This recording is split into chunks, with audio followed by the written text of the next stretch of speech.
Hello, hello, and welcome back to another very exciting Flight Ukulele review. Flight Ukulele have literally just announced their brand new ukulele, the Flight Aviator. Now, you might see that I have two of them here, and that's because we have a tenor model and also we have a baritone model available. Okay, so in this review, we're going to break it down into the specs of the ukulele. We're going to talk about the design choices and what I think about them. We're going to talk about the new strings that Flight are using for this model, and also finally basically my personal summary of what's been how I found these ukuleles after having them here and using them every day for the last 3 weeks. And like always, I'll give you a good amount of sound samples on both of the models, so you get to have a good listen to them yourself. Right, we've got a lot to talk about with this one, so let's get into it. Okay, so between the tenor and baritone, both the specs are pretty similar, so I'm going to read them through and tell you if anything's different for either model. So on the Flight Aviator, we have a solid mango top with a slimline, solid akume body. You can kind of see between the two models that the mango looks very different on top, and that's going to be the same for every single model. That's the great thing about having mango as a top wood. This personal baritone model, I've nicknamed it Rorschach all the time that I've had it because it does remind me of an angry little masked man named Rorschach. Flight Aviator has a rosewood tie bridge with bone saddle, and we also have a rosewood fretboard. And the neck, just like the body, is made all out of akume, and it has a nice satin finish all across the back, which is my personal favorite on a uke. On that neck, we also have 19 frets and a 38mm nut. The fret markers are all offset and in the usual places. Now, both the ukuleles are strung with Aquila B blacks. The tenor is actually strong low G, and the baritone is strong just like a usual baritone linear D, G, B, and E. So that does mean on the tenor model we have a wound low G string, and on the baritone we have a wound D and G. I'll talk some more about these strings in a little while. We have side-facing geared tuners in black, just a touch of gold behind them, but actually it's mostly black this time. It just looks like the Flight tuners that they always use, but definitely more black. These models are acoustic only, so you definitely won't find any electronics inside. And they come with the usual Flight padded gig bag, except this time it's a slimline model, so a much skinnier one. Thankfully, it seems to be just as padded as the regular size bags, so that's good news. Okay, so if you watch my reviews before, you know that I'm quite into the design of ukuleles and talking about it and just analysing it about what makes me happy about it. Now, this differs a lot from a regular Flight ukulele that we've seen, so there's going to be a lot to talk about on the design. So first off, let's talk about this sound hole here. We don't have our regular circular sound hole in the middle, but we definitely have a sound hole in the top left of the body, and it's kind of split in two with this very lovely cutaway here. Now, we've seen this placement of sound hole on other ukes before. Two that I've played are the El Luthia Lamango and Lakoa. They have a very similar placement, and also the Carla Revelator also has a sound hole in this area. Now, the great thing about having the sound hole here is that it's actually closer to your ears, so it's almost like having a side sound hole on your ukulele. Now, I do really love the design of this sound hole on the Aviator. The sound hole itself is actually quite large, but that is masked just by this strip of wood that separates it into two shapes. But if you have a look at this corner and look how much is wood versus how much is actual sound hole, you'll really notice how large that space is. So I am loving that that is separated by this thin little strip. It just makes it look a little bit more fancy and gives it a little bit more design, not rather than just one giant hole in there. Now, I do feel like the sound hole on the Aviator fits the ukulele the best out of the three models that I just mentioned. I mean, if you look how perfectly the sound hole fits the space and doesn't leave anything wasted. Funnily, it reminds me of a shoulder tattoo, and that essentially that if you find a good tattooist, they will make sure that the tattoo perfectly fits your shoulder and doesn't just plonk on a random tattoo and it doesn't fit your shoulder perfectly. This tattoo fits the space absolutely beautifully. Now, the slimline body itself is really, really gorgeous. All of the body is finished in gloss, and you have this very contrasting black binding that kind of joins the mango and the akumi together. As I said earlier, the mango is really, really, really going to differ between all of the models. So if you're lucky enough to have a good ukulele store, hello sus, hello world of ukes, they will take photos of each uke individually to showcase the individual design. Now, the slimline body actually makes it also really comfortable to play. And I've got to say, on the baritone model, this is legit the most comfortable baritone ukulele I have ever played. It just kind of fits right into your lap and tucks away under your arm. So when you're playing, it doesn't actually really feel like you're playing a baritone ukulele. It just fits kind of like a tenor would. And the baritone model has been the one that I've picked up literally every single morning. Every single morning I make myself coffee, just like everybody else, blah, blah, blah, blah, blah. And whilst I'm waiting for that just to finish, I go over to my office, sit on my wall there, and just pick this up, slide it in, and play some lovely baritone. Now the black binding is matched beautifully with a nice glossy black headstock. The pegs are all black rather than gold on this one. Usually when we see this style of headstock, it is gold rather than black.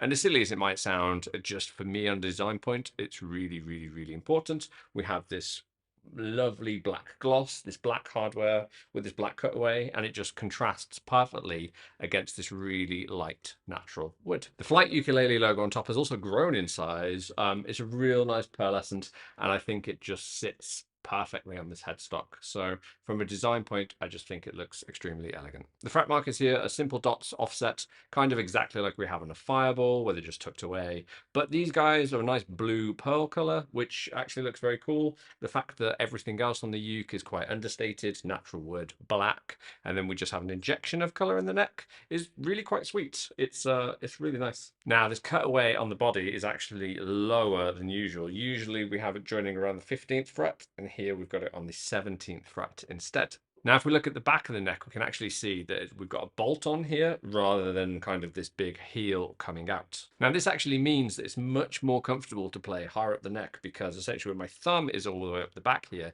it's not being pushed out by a giant heel. So actually getting further up the neck on this ukulele is incredibly comfortable. Okay, so now we get to talk about these strings. These are the Aquila B Blacks, and I would say I've never heard of them, but actually me and Juliana from Flight had a conversation about them a few months ago. She said she was talking to Aquila and was really, really, really excited about them and asked if I wanted to try them out. So I'm really happy that actually they've made the way to these models. As I said, the tenor is strong, low G, so we have a wound string here, and then we have what I assumed were 3 black nylon strings, because that's essentially what they look like. However, I was wrong. The strings themselves are a new blend from Aquila, and they're essentially made from renewable plant sources, and they're calling them Italian patented bioplastic strings. Now again, those who know me will know I'm primarily a high G player rather than a low G player. The main reason is because I can never really feel like I sound any good on the low G ukulele. It's not a sound I enjoy.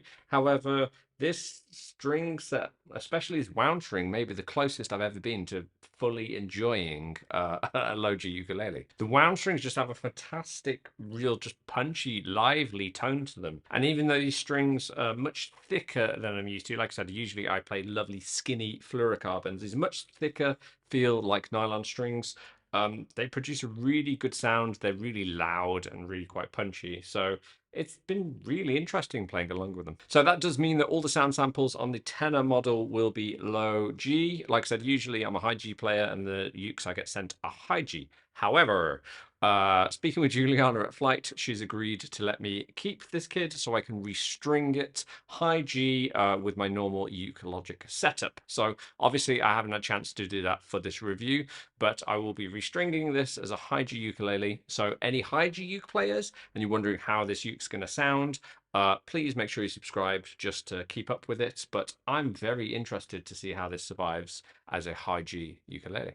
Okay, so let's have a listen to both models. I'm going to play all the tenor first, and then I'll play all the baritone. We already know what the strings are on the ukulele. I'll be doing some strumming tests, some fingerstyle tests, and some harmonic tests, because you know I love that shit. If you want to learn to play the pieces that I'm playing, if you like my style of playing, then I am a ukulele teacher, and I do teach it all in my online ukulele membership, 4-String Friends. With 4-String Friends, you get access to a bank of lessons that talk about exercising technique on the ukulele, a breakdown of music theory and how to actually use it, and lessons on my Fingerstyle Thursday series, which teach you small, achievable pieces that will also get you improving real fast. Add in that you get 4 new lessons a month, which you can join live with me on Zoom and the other 4-String Friends, access to every single tab which I've ever made, and my entire collection of Fingerstyle Thursday books. But don't worry, if you can never make it live, every single lesson is recorded, so you never miss out. Go check out 4stringboy.com for all the details, or check the link pinned below.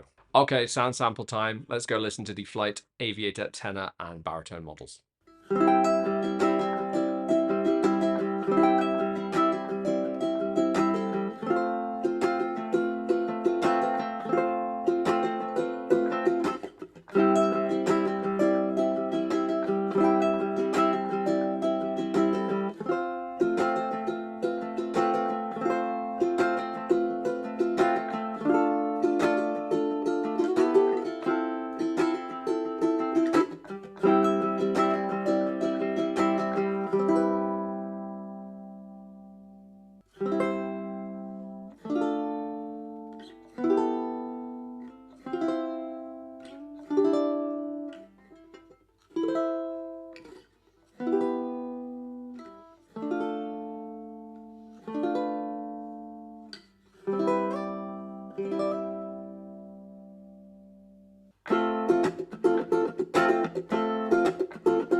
Okay, so now you've seen all the specs of the Aviator and you've also heard it for yourself. So what do you think? I received the ukuleles about 3 weeks ago, and honestly, the fun thing was I didn't know what I was receiving when Flight sent them, and as soon as I unboxed them, I was pretty gobsmacked because I was not expecting anything like this. We've seen similar ukes from Enya, from Carla, from other ukulele brands, so I'm so happy that actually now we get some options from Flight also.